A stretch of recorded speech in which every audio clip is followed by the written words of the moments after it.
Okay, this should work. So today I have the pleasure of hearing Joan Barata Mir, and my relationship with Joan is about 10 years old.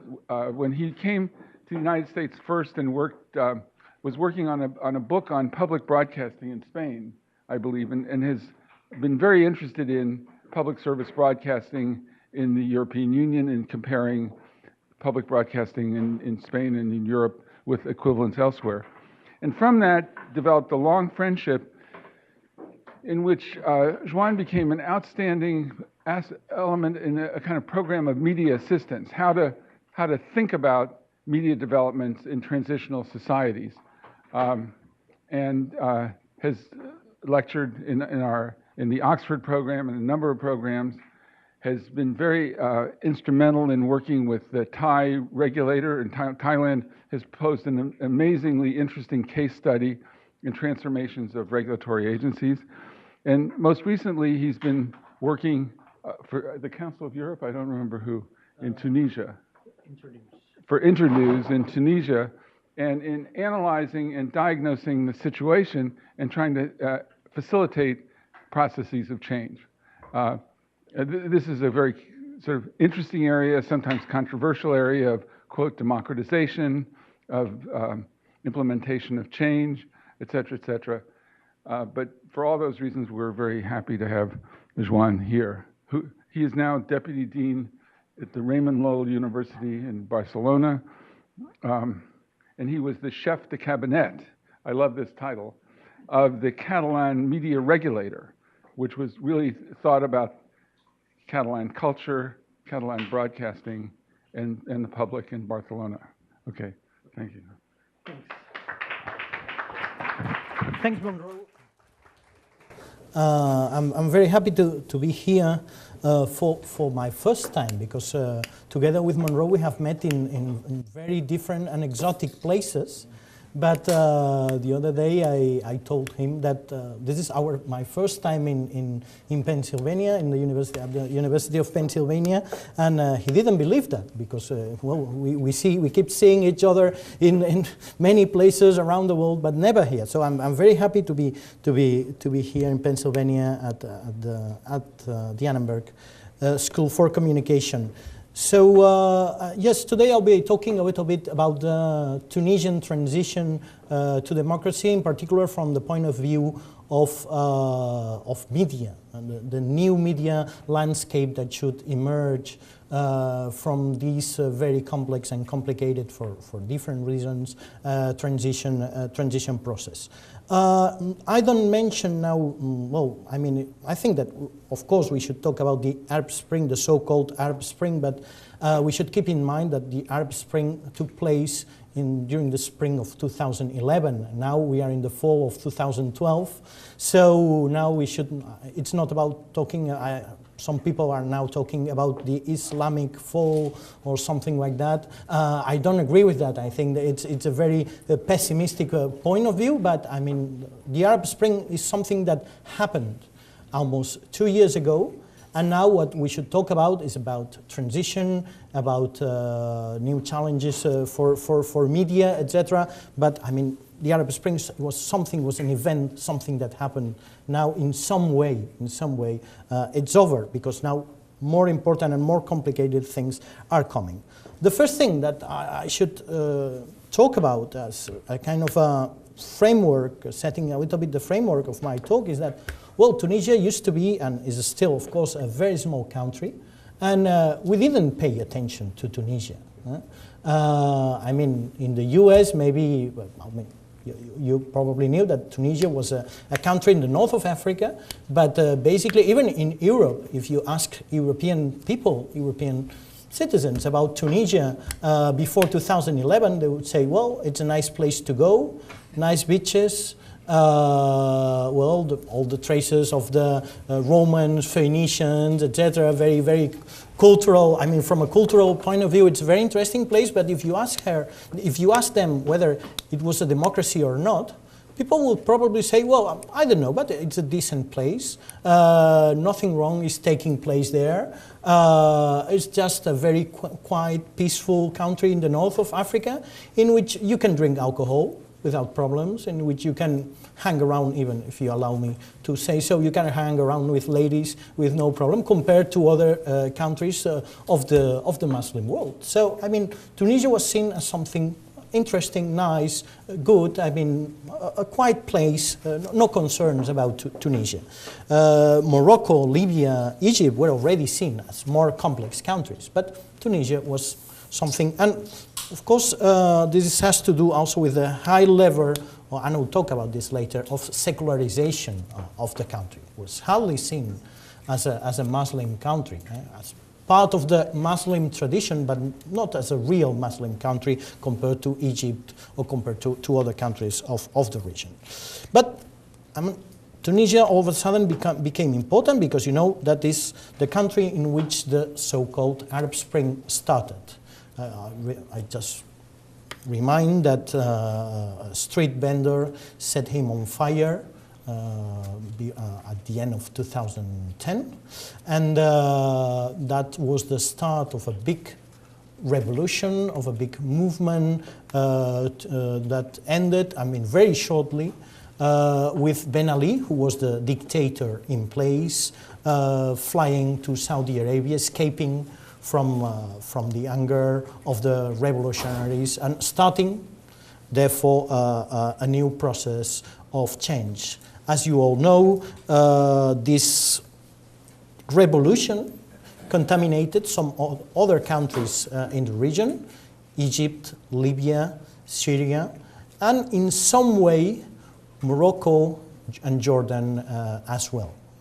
But if you want, at the end of my talk, I will try to see a little bit the differences between these different revolutions and these different processes. But at any rate, it's clear that Tunisia started the whole process, and as a result of that, Tunisia is still seen as an example in some way for the other countries in their respective transition processes. Tunisia is seen as the country that is kind of leading this process to democracy that is taking place apparently in the north of Africa.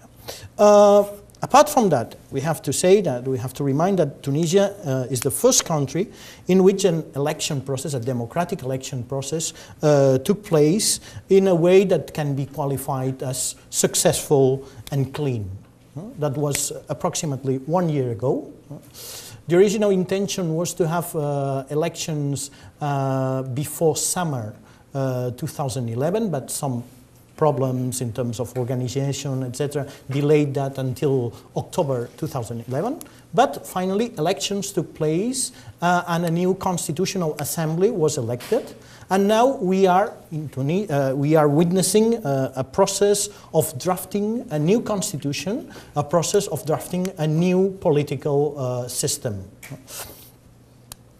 So it seems that Tunisia will be the first country in which a new constitutional framework that can be comparable to, let's say, that could be seen as in line with liberal traditions, will be approved in that region of the world.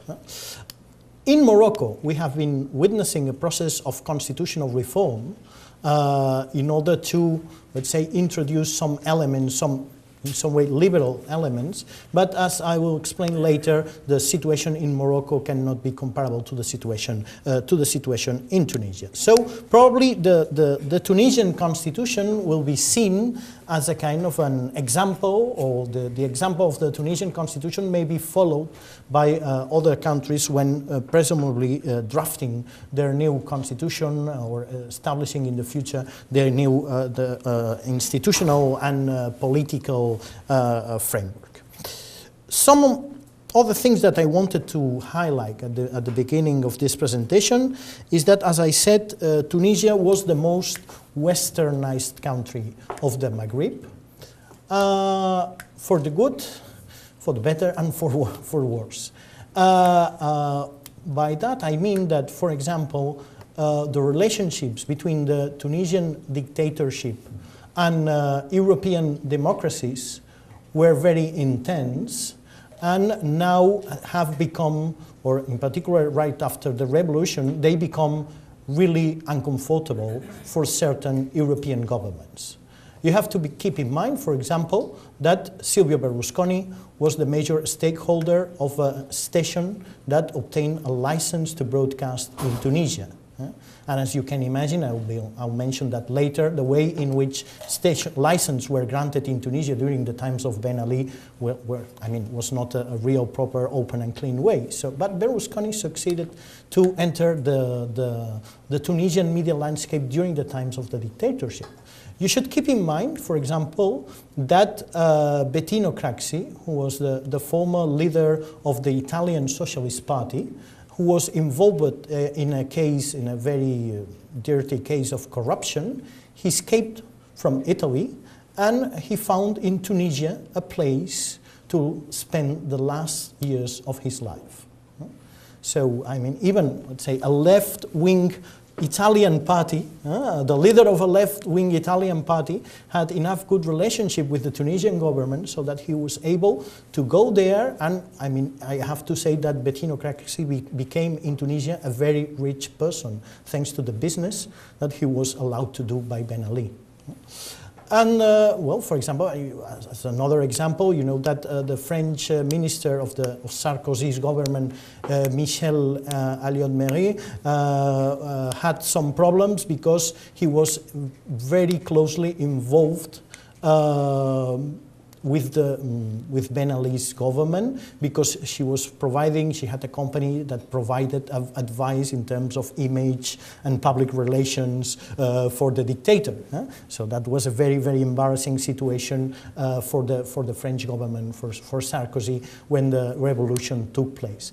This probably explains as well the different way in which the United States and Europe reacted to the Arab Spring, in particular when this happened in Tunisia. If you take a look at the newspapers of those days, you see that the European governments were somewhat reluctant to accept that that was a real revolution, and that was something that was, for the sake of introducing democracy in those countries. And basically they said, well, this is an internal problem. We hope that stability will return to Tunisia, etc., etc. But they didn't really want to support the revolutionary process because of the difficult relationships that they had with these regimes in the north of Africa. Whereas United States, in particular in the case of Tunisia, supported, or Obama supported in a, let's say, a more clear way the process, these processes that were taking place. So this is why I say that to be a westernized country is not necessarily a good thing for a country like Tunisia. Another important thing to take into account, which is the idea that revolutionary activists have not been able to participate in the new institutional life.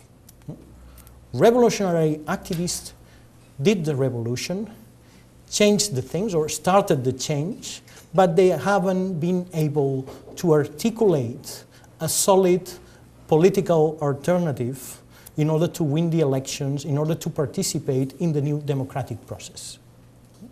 What we have seen is that, on one hand, the emergence of the Islamists, who didn't participate at all in the revolution.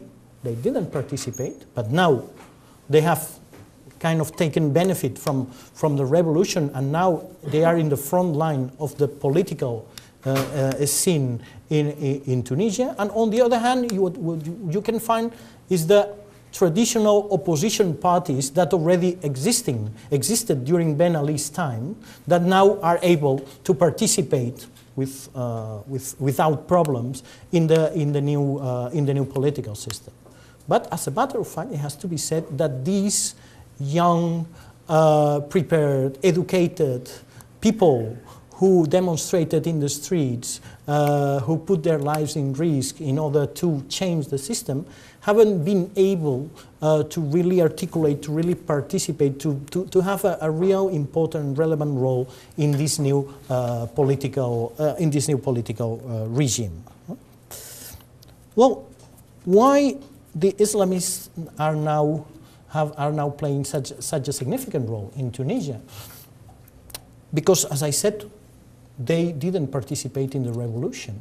But we have to keep in mind that the Islamists, during all the years of the dictatorship, they had established a very solid and well-articulated network for the provision of welfare services to the population, in particular for those people who were particularly poor in the country.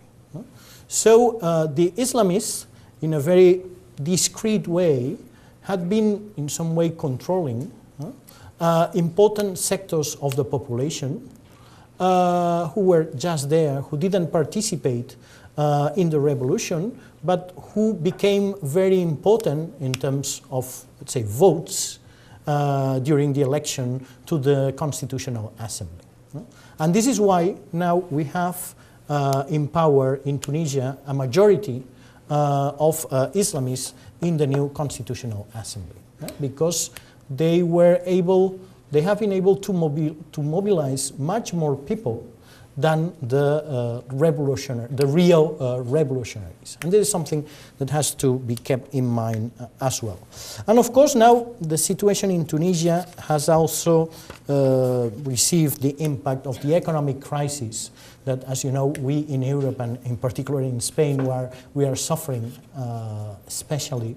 But I think that countries in the north of Africa, they are still starting to suffer the economic crisis. So this is another factor that should be taken into consideration in order to understand the current situation in Tunisia. Well, the times, let me talk a little bit about the times of Ben Ali, because it's the way to understand what's going on now. Of course, Ben Ali regime was an authoritarian, was a dictatorship that was supported by Western democracies, because Ben Ali guaranteed the stability of the region, or at least of a piece of a region. Ben Ali was able to control immigration going from Africa to Europe, in particular to Spain and Italy. So Ben Ali was a very key ally to European democracies, and this is very clear, and this is why Ben Ali was able to stay, to remain in power so many years. Ben Ali, the dictatorship of Ben Ali was authoritarian, but was a dictatorship that I call Mafia type. Which means that the dictator or the family of the dictator does not only control the political system, but the whole life of the country. Ben Ali had still has a huge family, siblings, relatives, sons, daughters, in-laws, etc., etc. And Ben Ali, apart from controlling the police, the army, and apart from being the typical dictator, was able to control everything that was happening in the country, for example, in the economic area, in the social area, in the cultural area, etc., etc., etc. There's something that is hard to do in big countries. But as I said, Tunisia is a small country with 10 million people. It's a little bit like the case, I don't know if you have read Mario Vargas Llosa, The Feast of the Goat, which describes the situation in the Dominican Republic in the times of the dictatorship. The Dominican Republic is a very, very small country as well, in which the dictator controlled everything. And she knew, for example, if someone had a beautiful daughter, the dictator knew that and asked for having the daughter for a while, etc., etc. So, and in some way, the Tunisia of Ben Ali was very similar to that. It was a country that the whole country was controlled in some way or another by Ben Ali and his family. In particular, his wife, who was a very, the queen, the so-called Queen of Carthago, who was a very, very powerful person and who controlled most of the businesses of the country. In terms of media, of course, this had very, very clear consequences because on one hand, there were the state media, the public broadcaster, public television, public radio, of course. But then there were you could find the media that belonged to the party, because there was something called the party, the unique party that ruled the country, the only party that ruled the country, and the party itself had a conglomerate of media that, of course, were controlled by the family, and then a group of private media. These private media were owned by private people, but I have to say that, as I said before, that if you look at the stakeholders, if you analyze, as I did, if you analyze the stakeholders who really controls the different companies, etc., you realize that you can find someone related to the family of Ben Ali very easily. So, I mean, you could say that, I mean, in Tunisia, the liberalization of the media started before the liberalization of the media took place in Europe, for example. I mean, the number of so-called private media existing in Tunisia in the 90s was huge compared to European countries, for example. But the level of control of the private or the commercial media landscape by the system was extremely high, extremely high. And this is where it's very interesting to see and to analyze under which conditions Silvio Berlusconi was able to get a grant or to get a participation, to get a stake in one of these private media. Apart from these, several myriad of agencies and institutions controlled the Tunisian public sphere.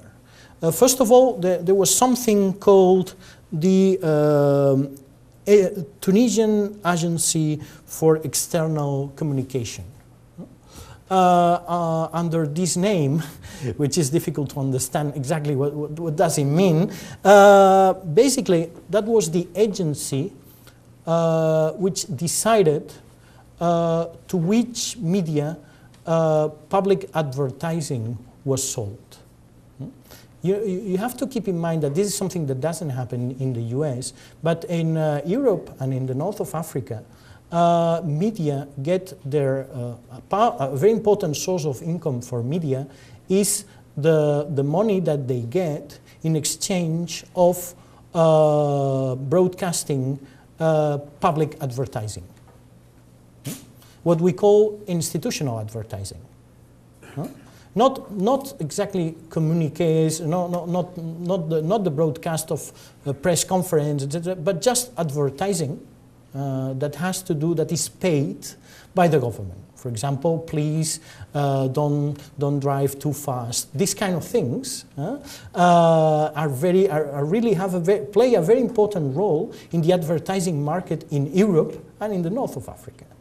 And this agency controlled a very important portion of the advertising market in Tunisia, which means that this agency was able to punish or to sanction those media that were reluctant to follow the official discourse by cutting the access to public advertising, which is I insist, a very important source of income in many, many countries. Not in this part of the world, but in other.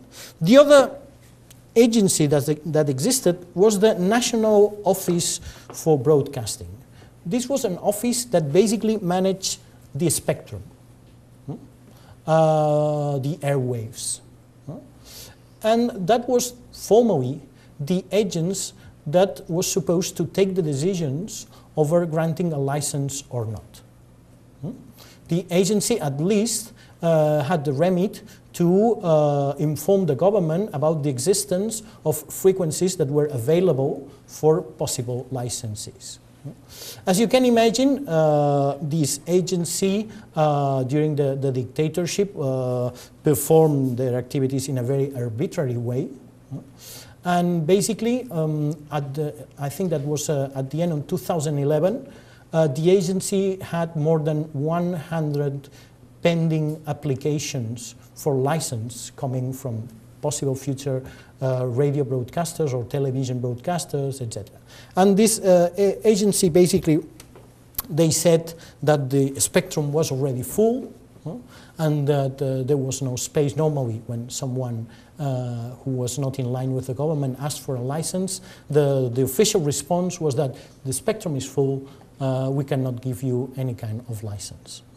But as a matter of fact, in some cases, it was directly the president of the country, not the agency, the one who decided, who was taking the decision of granting the license to someone. That was very common.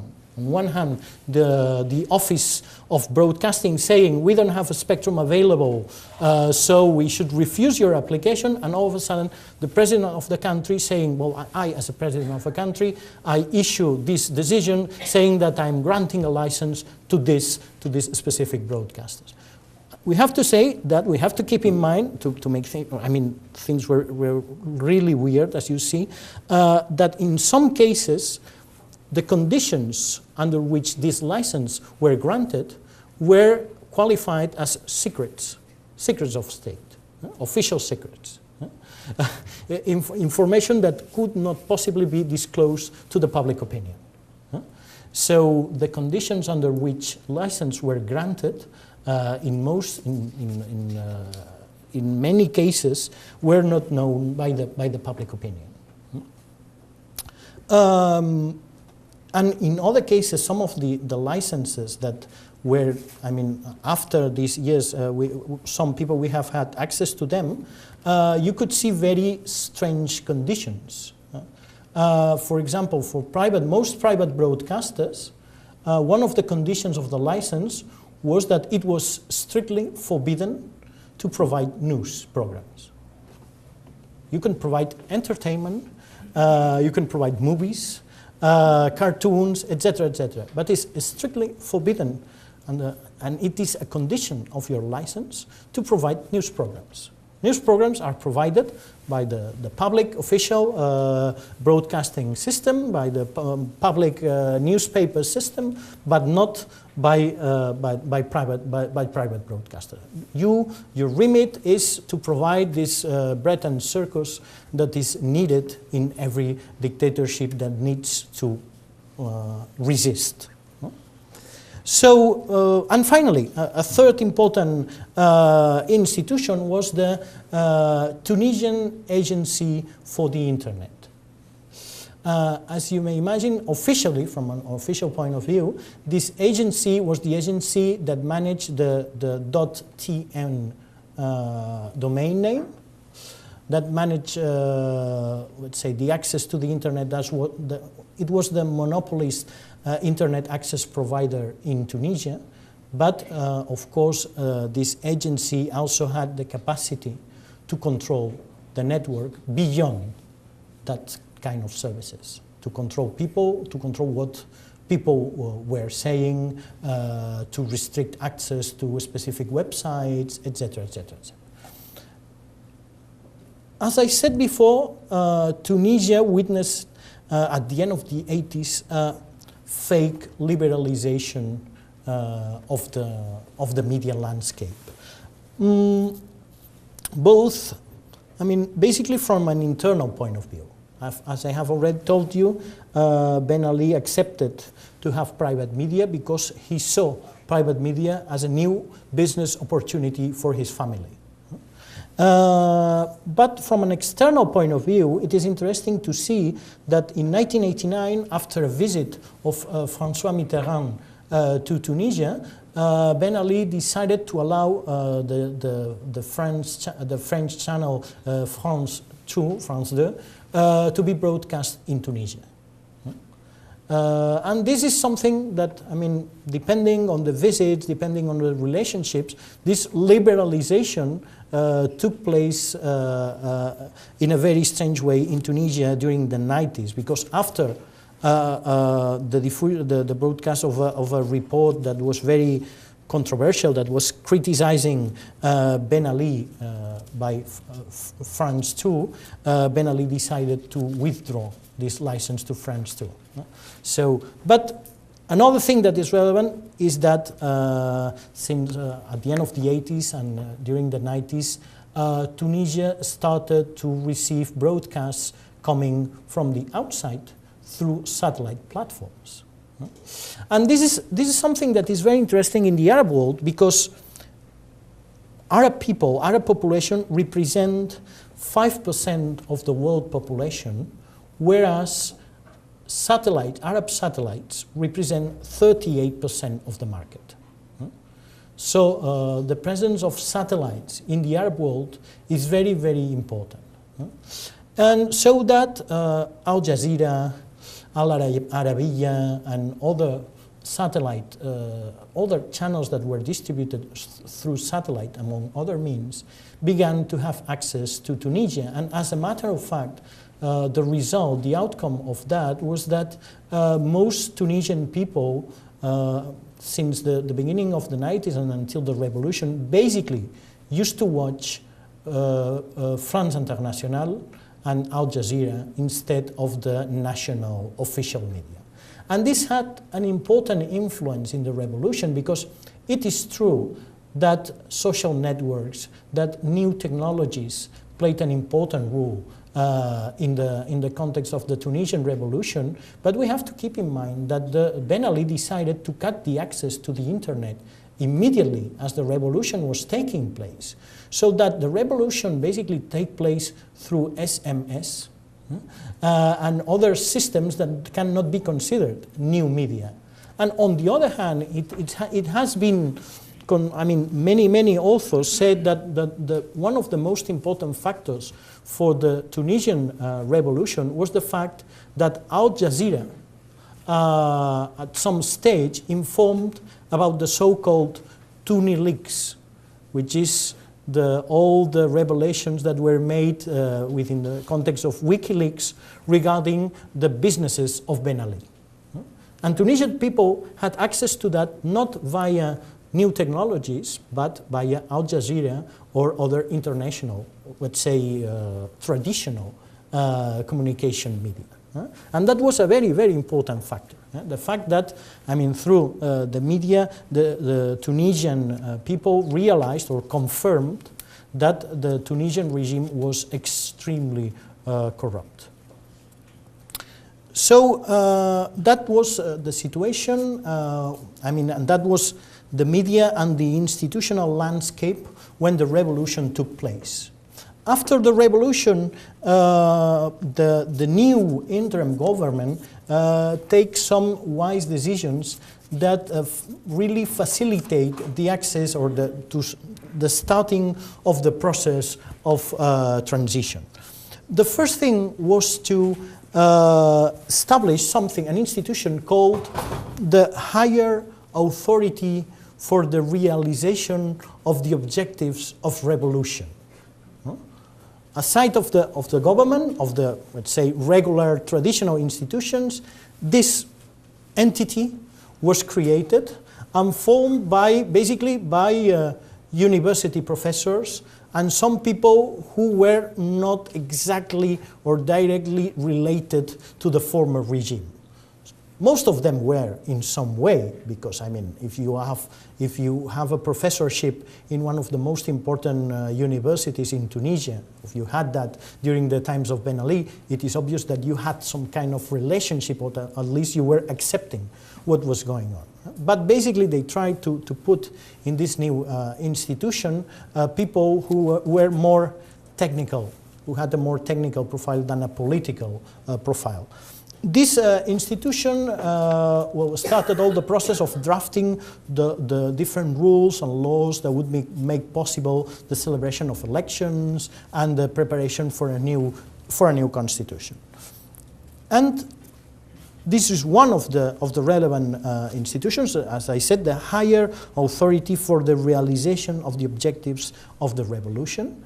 And the second one, which is more relevant within this context, is the higher authority for the reform of the media and information sector. That was not a regulatory authority, but that was a kind of independent authority which was in charge of reforming the media system, not only from a legal point of view, but from other different points of view. And this authority was directed by a person called Kamel Labidi, who was a very, and who's still a very independent journalist, quite committed with freedom of expression and with human rights. So let's say that the president or the highest authority within this entity was a person who was respected by all dissident journalists, by all human rights activists. So they started working. The different things that they have been doing, one is assessing the government in drafting new legislation. The biggest concern there was whether they should prepare a new media law before the elections or to wait until the elections take place and a new constitution is drafted in order to have a new media law that is according to the new constitution. But without, it was said, that I remember one of the discussions was that, yeah, but without a proper media law, we cannot guarantee that the elections to the Constitutional Assembly will be fair enough. So this authority played a very, very interesting role in this interim situation, acknowledging that they had some legitimacy, but not real democratic legitimacy, in order to introduce those measures that were considered to be urgently needed in order to guarantee that elections will take place within a context of minimum plurality and diversity. And for example, this authority recommended the government to grant a series of provisional license to new television stations, to new radio stations, in order to make sure that not only the old voices, the old public or private voices were present within the public sphere, but new voices were able to discuss and to allow politicians to participate in the election debates. In April 2012, this authority published a very interesting report on the situation of media in Tunisia, outlining the very important problems that the Tunisian media landscape was still facing. I'll talk about this a little bit later, but I think that this is one of the most relevant documents that were produced by this entity, because in this document provides you with a very clear picture of the situation of the Tunisian media landscape after the elections to the Constitutional Assembly, and when, let's say, the political transition process starts in a very serious way. But the most important thing that was made, the most important achievement of this institution was the approval of 3 provisional decrees by the government. These decrees now are in force, or let's say they are approved, but they haven't been implemented yet by the government.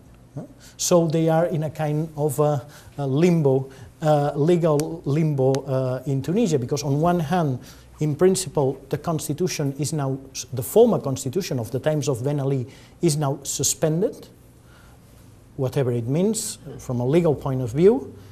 The former press code, which was, as you can imagine, very restrictive, is suspended as well. And the new decrees have been approved but not executed yet. And this is the current situation, and this is one of the things that this authority points at in its report. But anyway, these three decrees, basically it's decree number 41. Decree number 41, it's a decree that in some way tries to grant the access to administrative documents by journalists. It's a kind of a Freedom of Information Act. Decree 115 is the first, let's say, democratic press code approved by Tunisia, because, I mean, compared to the press code of 1975, it's a big change. There are still some things that are in some way problematic, but this new decree alleviates a lot the level of administrative intervention if you want, for example, to start publishing a new newspaper, for example. And apart from that, Decree 116 is the decree that establishes the new audiovisual regulatory authority. So, I mean, the existence of a new audiovisual regulatory authority is established by this new decree, but as a matter of fact, no decision has been taken at the institutional level in Tunisia in order to elect the future members of this authority, or even to find a place or to make possible the existence of such administrative authority. But it is important that because this is the second regulatory authority that looks like independent, I mean, at least from a formal point of view, has some safeguards in order to protect its independence that is established in the north of Africa. The first one was ACA, the Higher Authority for Audiovisual Communications in Morocco, that was established in 2006. And following the Moroccan example, then the Tunisian government decided to establish this another one. Following basically the advice of the French and the Belgian. But as I say, these two decrees that are very important, that establish for the first time a new democratic media legal framework in Tunisia, are in place, are in the official gazette, but haven't been executed yet. Probably it is because of this situation that both the Higher Authority for the Realization of the Objectives of the Revolution and this body, this High Authority for the Reform of the Communication, all the members decided to resign this summer. They said that, I mean, that their remit, or the things that they had to do, were already done. They had already said all the things that they have to say in such a transition context, that it didn't make sense to continue, that everything was there, the reports, the decrees, the recommendations, everything was there. So it didn't make sense to continue, I mean, because they were basically interim institutions that were established when the revolution just finished, in order to make sure that this transition was going to take place. But the higher representative of this institution said before summer, look, now you have a constitutional assembly, you have to draft a constitution, you have all the interim legal instruments that you need to tackle this transition, so it's over. So now these two institutions have disappeared, but still, of course, the government has to, as I've been saying, has to apply them. Well, which are the challenges now? Well, apart from implementing these new decrees, of course, which is already something complicated, the most important thing is to draft a new constitution. And within the context of this lecture, the most important point here is that, of course, the Constitution should establish in a proper way the right to freedom of expression and freedom of information. Of course, this is the first step that should be taken. And this is, of course, a very complicated thing, because actually the former Constitution, that now is suspended, had an article that recognized and protected freedom of expression and freedom of information according to the laws. that the wording is exactly the same as the wording of the Egyptian constitution, the former Egyptian constitution. I mean, these freedoms are protected according to the laws, which means that the legislator can say whatever it wants and can impose any kind of restriction because it's imposed according to the law. Of course, this kind of wording, it's not acceptable from the point of view, from the point of view of the international standards that apply to the recognition and the protection of freedom of expression and freedom of information. And of course, the drafters of the new constitution are thinking about a different wording. But here, the most important challenge, because as you know, there's an Islamist majority in the Constitutional Assembly, is to conciliate in some way within the framework of the Constitution the protection of freedom of expression and freedom of information and some degree of protection or recognition of Islam as the religion of Tunisia. Because now, at this present stage, it is not realistic to think that the new Tunisian constitution will establish a completely secular state. It's not realistic, doesn't make sense, has nothing to do with the tradition of Tunisia. Even in times of Ben Ali, because Ben Ali was a very secular president, the Tunisian constitution said that Islam was the religion of Tunisia. So now, the most important challenge will be in the new constitution that will be drafted by an Islamist majority is to see in which way these two elements, which is on one hand the recognition of Islam as part of the culture of Tunisia, and on the other hand the real and effective protection of freedom of expression is conciliated. You would say, well, this is not possible. These two things are incompatible, and I would say that this is not true at all.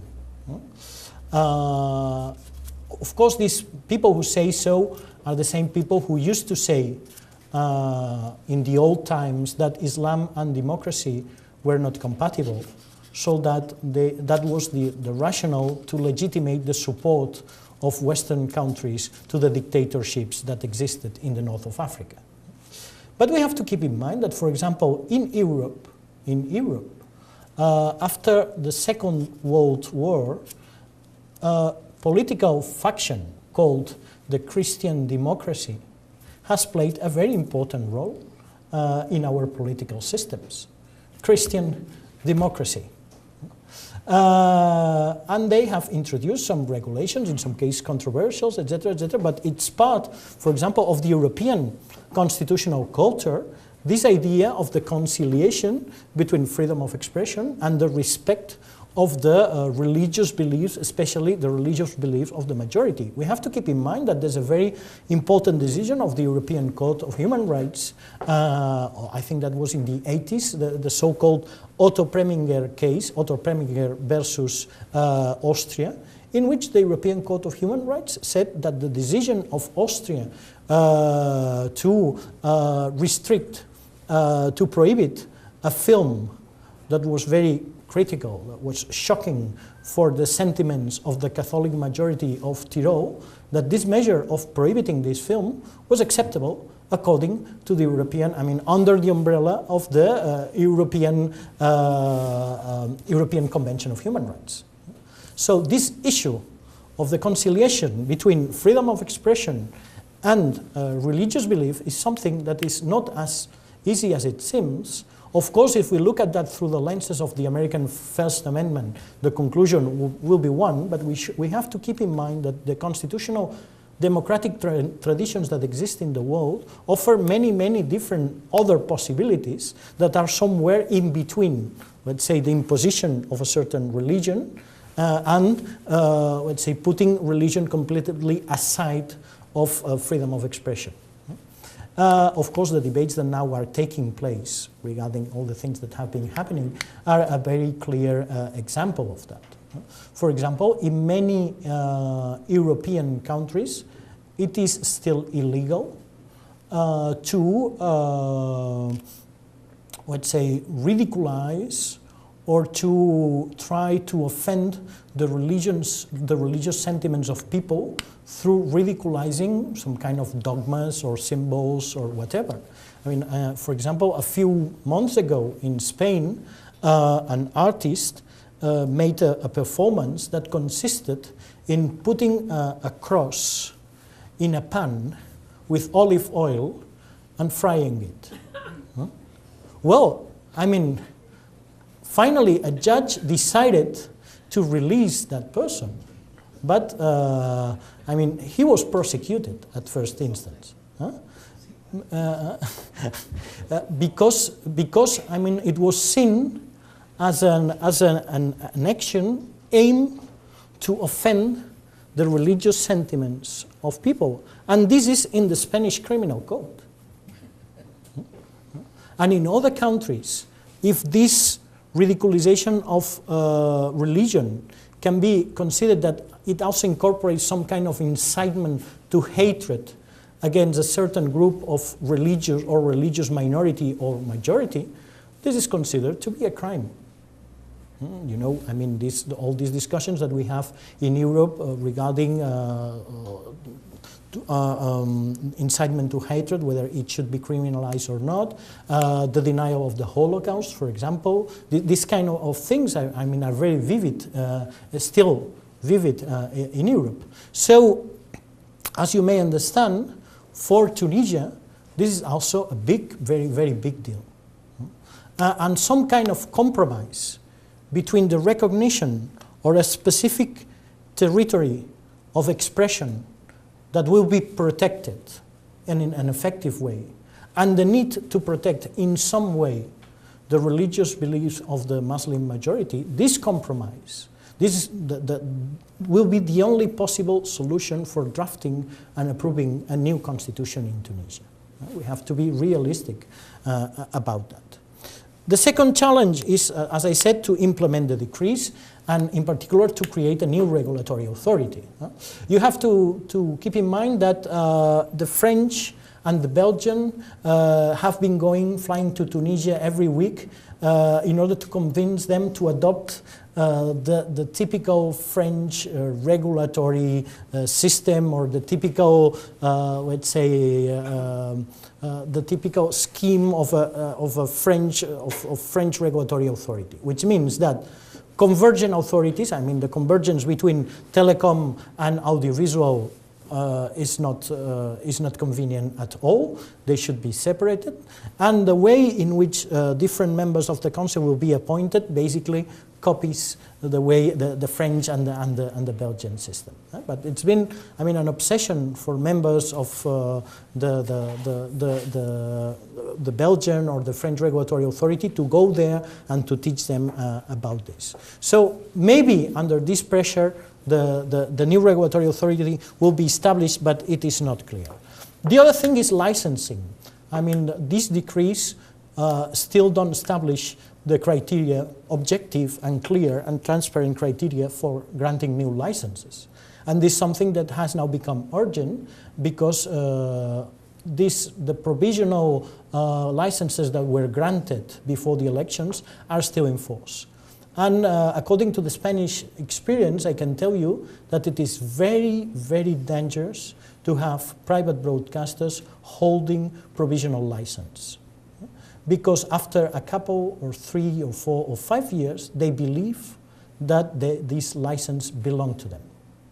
And then if you organize a real tender, an objective, transparent tender, etc., and you give that frequency to another guy, then you will have to face a lot of problems.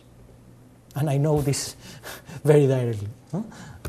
So, I mean, this is a very, very important thing, that licensing process and the establishment of the licensing criteria should be done immediately in Tunisia. Another important thing is training journalists. Journalists in Tunisia are not used to freedom at all. I mean, they were used to obey orders. I mean, there were two extremes. In one extreme, you had these journalists that were just obeying orders, and on the other extreme, you had these hyper-activists militant journalists, that more than journalists were just, let's say, inciting to revolution. But the journalist, as we know it in Europe, in the US, that has incorporated the idea of fairness, accuracy, objectivity, etc., all these values, does not exist in Tunisia. Communication schools in Tunisia are not able to prepare this kind of professionals. They need some kind of support. And even the syndicate of journalists is not able by itself to draft some kind of self-regulatory code at this moment, because they don't have don't have the experience and knowledge for that. And we should also take into account that the government has started some movements in order to control, once again, the journalists, the syndicate of journalists. The other important thing is the reform of state media. The issue of public service broadcasting is something that it's not such a big thing in the US, but it's important in Europe and in many. Okay, sorry, you're right. Yes, sorry. No, I'll be. Yeah, sure. Because you're going to have a great demand for questions. Okay. Okay, so the very important thing is the reform as well of, the evolution from state media, the former state media, to the public service media.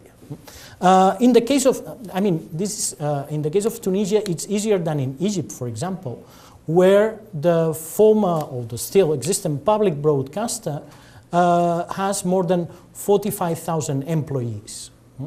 Mubarak's government used to put people there.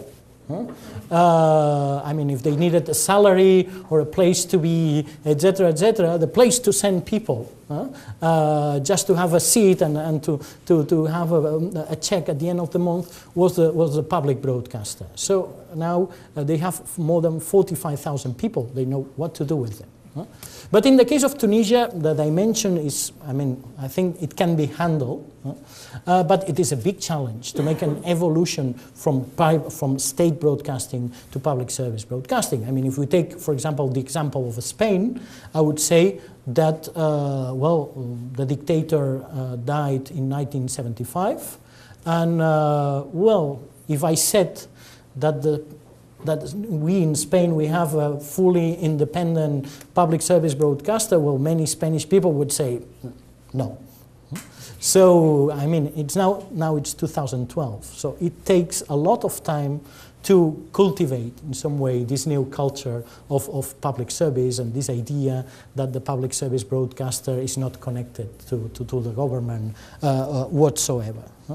But now, the problems Tunisia is currently, at this present moment, is having lots of problems regarding all these issues. For example, the Islamist government decided to appoint the maximum responsible, the highest executive of the public service broadcaster in a complete arbitrary way.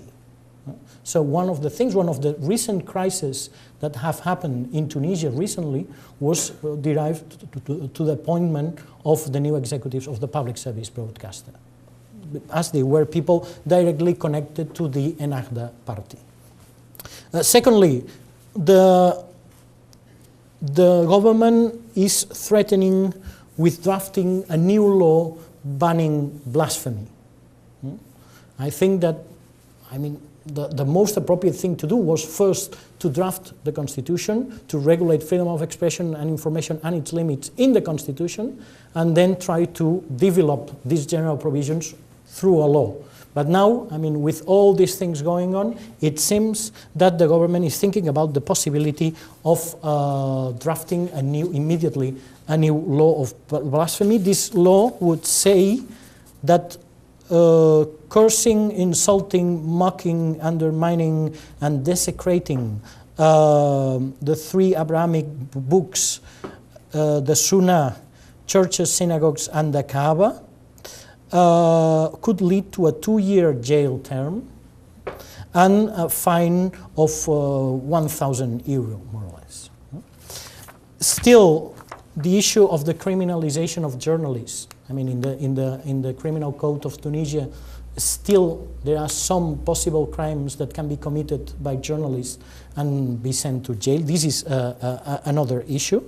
Another issue is the fact that it is true that the government is not a Salafist government, but the government is not able to protect journalists vis-à-vis the attacks that come from the extremist and Salafist movements. Think, for example, of the case of the diffusion of this movie Persepolis by a private Tunisian broadcaster and the reaction that happened, and the government was not able to defend journalists in such a case. And well, the final idea is that, I mean, and then we can continue discussing this, is that, of course, Tunisia, with all the problems, with all the backlashes that from time to time we witness, it is a country to be followed, because it's the country that it is in the best position to lead and to show the world that a transition within the Arab world to democracy is possible. But, I mean, many people compare Tunisia to Turkey, where an Islamist government is in place, etc. We shouldn't compare Tunisia to Turkey. Nothing to do. Turkish are not Arab. The secular constitutional tradition of Turkey has nothing to do with the tradition of Tunisia. And we still have to keep in mind that within the Arab world, every single country is different. We cannot compare Tunisia to Morocco or to Libya or to Egypt. I used to say normally, and we can discuss this, that in Tunisia now we have a transition. In Morocco we had a reform. In Algeria we have nothing. In Egypt we don't know what we have. And in Syria, of course, we still have a civil war. So this is basically what I wanted to discuss with you, but there are many other things, so if we want, we still have time to talk. Thank you very much.